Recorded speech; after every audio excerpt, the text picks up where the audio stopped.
And when it's blue time, you fish the spot on the left, not the spot on the right.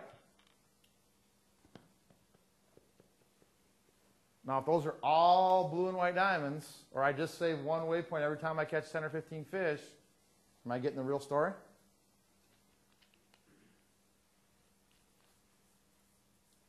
Okay? Learn to use your GPS, guys. It is a fantastic tool. It's not just to get you home. Is the red tide Canadian water? No, that's all American waters. Okay. That's close to the edge. Occasionally a little over, but that's all right. We're close enough. But do you understand that? I mean, can you see the concept of what we're trying to do? Now, you've eliminated your trail. I have. I took my trail off of there just because my trail you wouldn't be able to see any waypoints. Okay.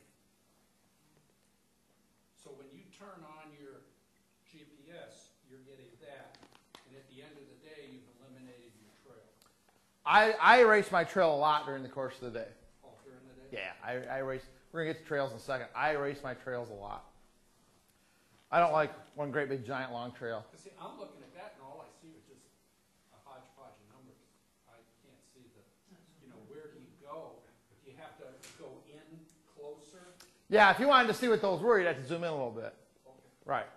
But that simple, you should be able to know that if you knew my system and the water temperature was blue time, you'd know, okay, I need to fish this stretch, not this stretch on the right. And simply, if it was red time, I probably should spend more time over here fishing this right spot as opposed to that left spot.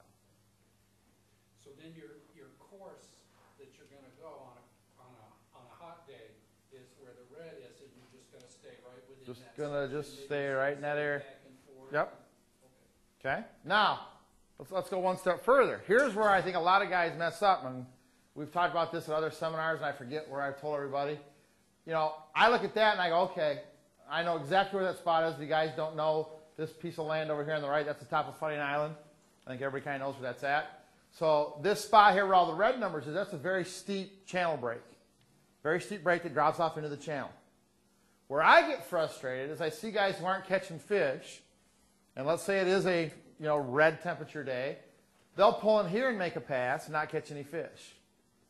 Well, that's okay because I've probably got 30 more red temperature spots.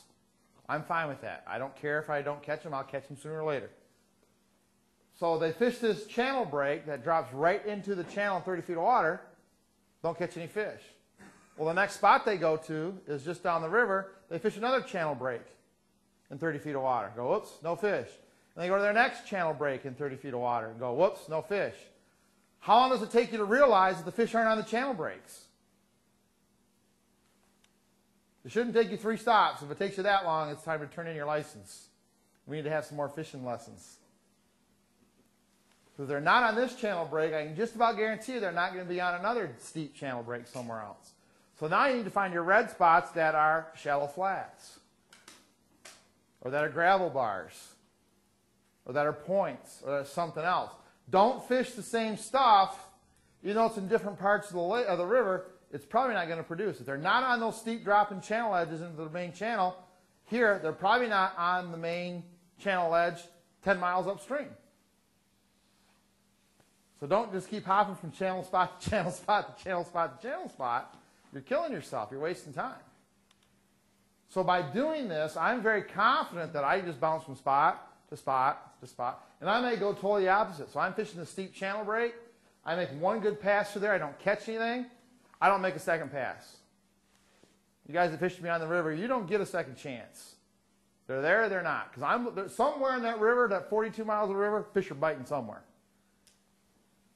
So my job is to find them as fast as I can. So I may move from there, and I may have a spot with red waypoints that's 9 foot deep on a flat. That's where I'm going next. So I can't get any more opposite of a steep channel break into 35 feet of water than 9 feet on a flat. Right?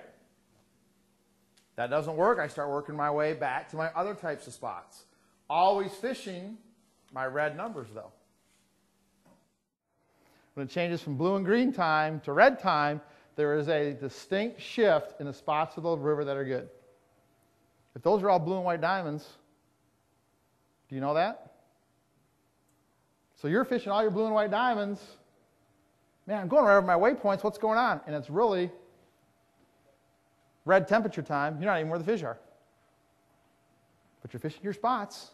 They ain't biting today. Yeah, well, okay.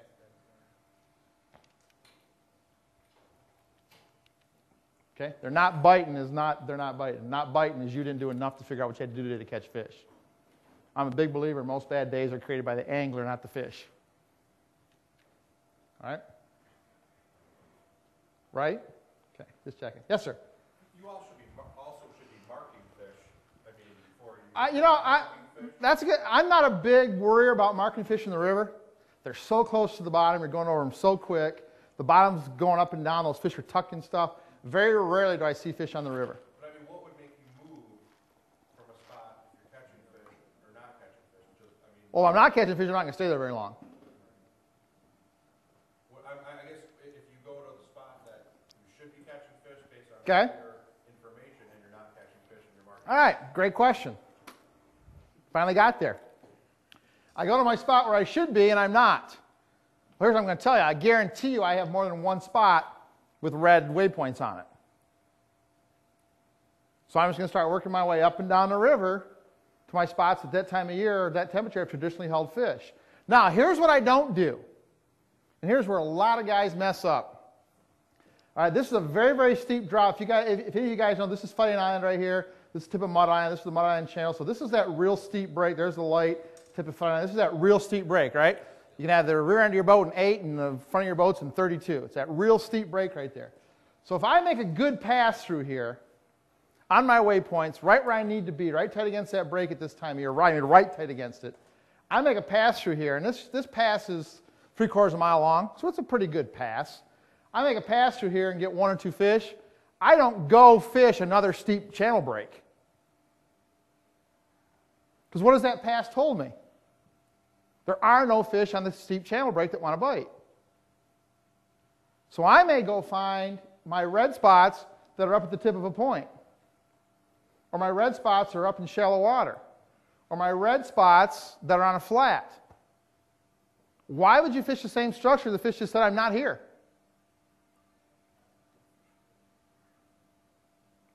That doesn't make sense. Most of you do it. How many guys come out and cast and cast and cast to a weed bed, and go to your next weed bed and cast and cast and cast, and go to the next weed bed and cast and cast and cast? Holy crap, I'll tell you, 2 or 3, I'd be fishing the rocks or the current break or something. They ain't there. The biggest problem I see with guys I teach about fishing is this. You want to catch fish where you want to catch them, how you want to catch them, with what you want to catch them on. How's that working for you?